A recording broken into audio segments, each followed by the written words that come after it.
Okay.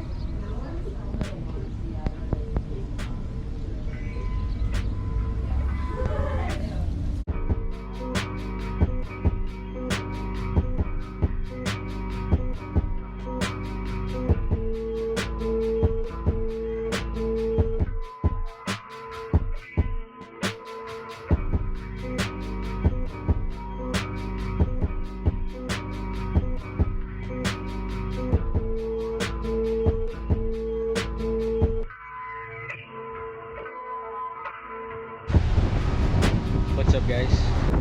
I am out here, Port Isabel. I wanted to go ahead and make a video today,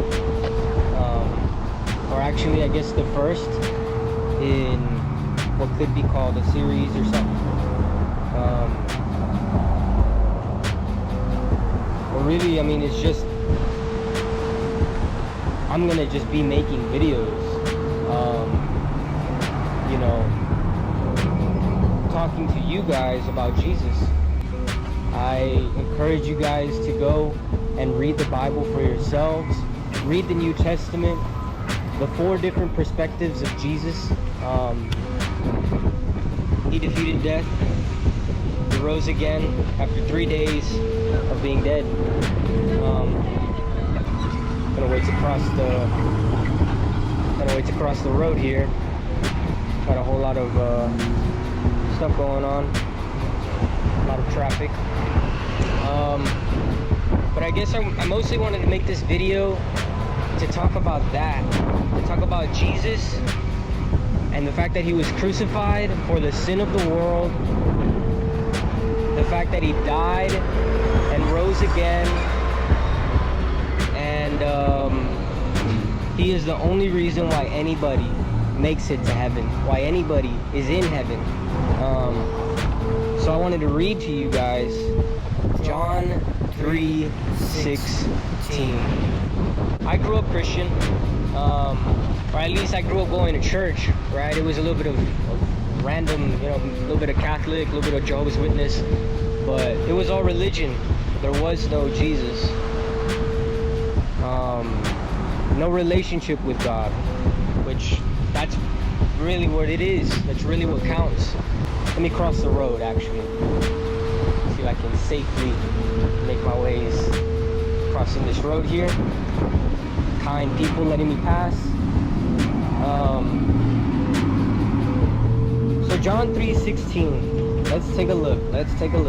This is the root of Christianity. This is the root of the gospel. And, you know, growing up Christian or whatever, going to Sunday school and all that jazz, everybody knows this to some degree, you know, and even you probably know, or you've heard that Jesus died on the cross for the sin of the world, right? But we don't know what that means, or we don't know what it really truly symbolizes. And I'm going to read it to you now, because some people have never even heard the verse, or when they hear John 3:16, they have no idea what we're talking about, or what.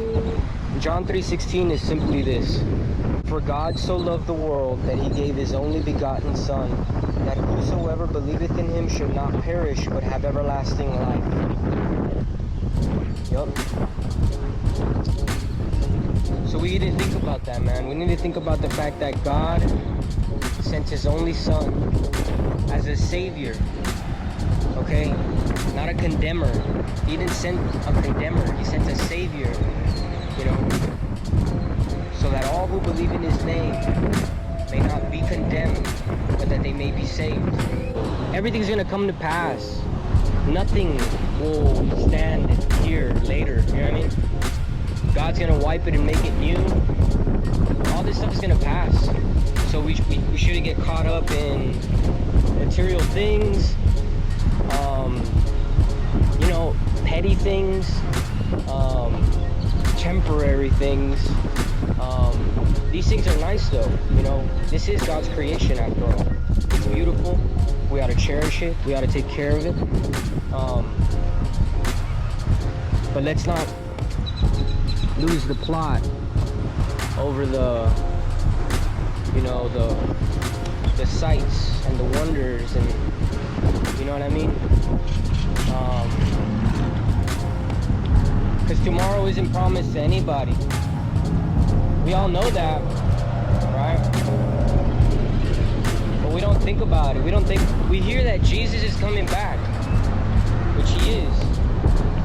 But we don't think about the fact that, like, well, you think, well, I'm not gonna see him. He's probably gonna come long after I'm gone. You know what I mean? I don't think I'll, have to meet him. I'll see him later, like maybe like in 100 years or something, right? But if you die tomorrow, you see him tomorrow. You know?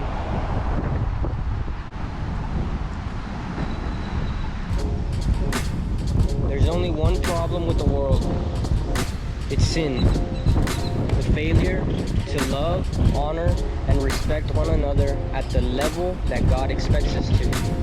And the failure to love, honor, and respect God at the level that he expects us to. Because if I sin against you, I also sin against God, because God expects me not to sin against you. You know?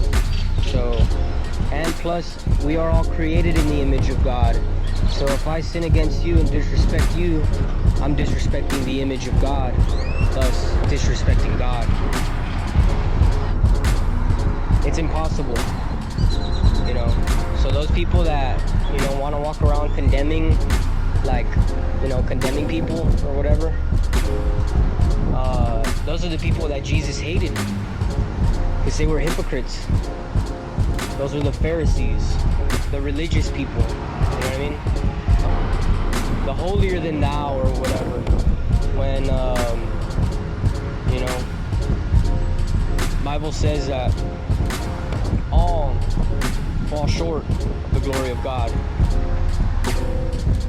Doesn't say, I don't know, it could have said it in a bunch of other ways.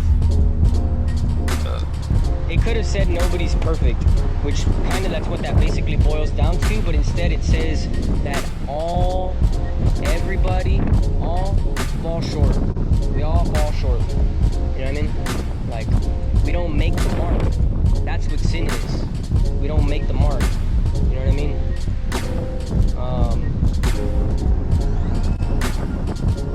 That's what sin is.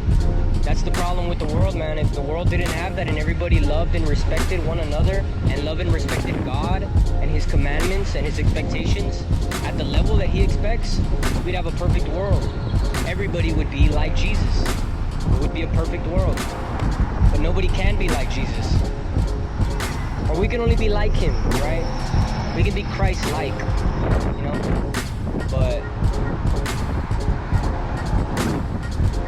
we can only reflect his image, right? But he is the source of it. He is the source of our righteousness, the source of our, selflessness. He's the real Superman. I wanted to share this because you think everybody knows this, but then you ask them if they know the gospel, if they know what it is, and they, what I mean, like, or if you know what John 3:16 says, and they don't, and that's like the fundamental message that God is trying to get to you right now, Seek Jesus. Jesus says that those who seek will find, those who ask, it will be given to them, and those who knock, it shall be opened for them. But you have to look for real. How do you expect to find something that you're not actually searching for, like, for real, like, sincerely, authentically, genuinely? Something to think about.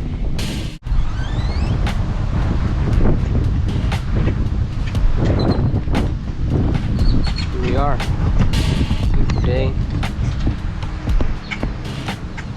Feeling very blessed.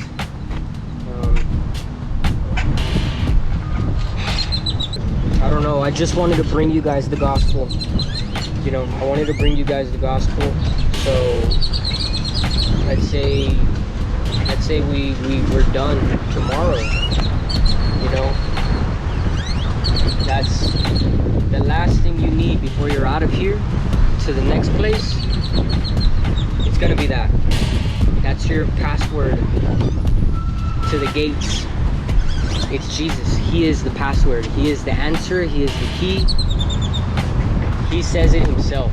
I am the way, the truth, and the life. Pay attention to how everybody gives credit to Jesus Christ, in the sense to where the Buddhists think he was a Buddha, the Muslims, they regard to him as the Messiah. They believe he was born of a virgin. They even believe that he's coming back to judge the living and the dead. You know, which is interesting because at the same time they also believe that only God can judge. So I don't know how they worked that one out. The Hindus believe he was a good teacher. You know, everybody gives credit to him in some way. Even the New Age people, even the people that don't believe in a religion and are more spiritual and whatnot, even they give credit to Jesus Christ as the Christ consciousness, like he wasn't a real person that really did walk the earth. You know, the funny thing about that is that Jesus didn't give credit to nobody. Jesus didn't give credit to a single person or a single religion or philosophy other than himself. He said, I am the way, the truth, and the life. No one gets to the Father except through me. So he didn't give you the option to consider him a good teacher. You know, he didn't give you that option because he called himself, he regarded to himself as Almighty Creator God, the creator of everything. He regarded himself as the creator of the lungs that you're using to breathe right now, and the creator of the air that you're breathing into your lungs right now. He claimed to be the creator of you. A teacher doesn't claim to be God.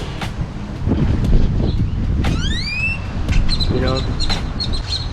So he's either crazy, he was either a lunatic, a loony, or he was lying, you know, or he was a liar. Or he was God. Or he is who he says he was. Consider Jesus Christ. Open-mindedly. Forget what everybody else is saying. Think for yourself. You decide. You judge. Not, you know what I mean? Based off of what's cool, or what's politically correct, or what's... None of that matters. What matters is your relationship with God.